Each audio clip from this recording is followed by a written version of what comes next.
आजच्या मतदानाचा निकाल 21 डिसेंबरला हायकोर्टाच्या नागपूर खंडपीठाचा मोठा निर्णय।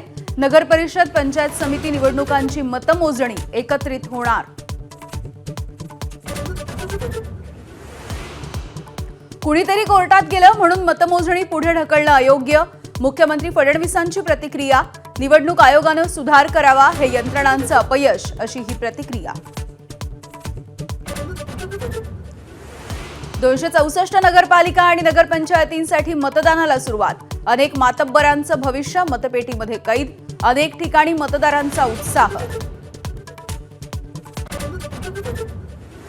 बुलढाण्यामध्ये बोगस मतदान करताना एकाला पकडलं। मतदार प्रतिनिधींकडून तरुणाला चोप। शासकीय तांत्रिक विद्यालयामध्ये प्रचंड गोंधळ।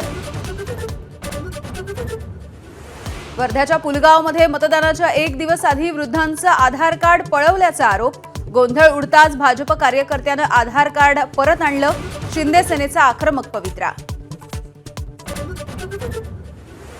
एकनाथ शिंदेंनीच मालवणमध्ये पैशांच्या बॅगा आणल्या, तर शिवसेनेचे आमदार निलेश राणेंनी देखील पैशांचं वाटप केल्याचा माजी आमदार वैभव नाईकांचा आरोप। शिवसेना आमदार संतोष बांगर यांच्याकडून मतदानाच्या गोपनीयतेचा भंग। महिला मतदाराला जाऊन सांगितले कुठे मतदान करायचं। महिलेला सूचना देतानाचा व्हिडिओ देखील व्हायरल। बीडमध्ये मतदानाच्या आदल्या दिवशी दुचाकीच्या डिक्कीमध्ये सापडले पैसे। धारधार शस्त्र आणि अजित पवार यांच्या राष्ट्रवादीचं प्रचार पत्रक। संपूर्ण परिसरामध्ये खळबळ। एबीपी माझा, उघडा डोळे बघा नीट।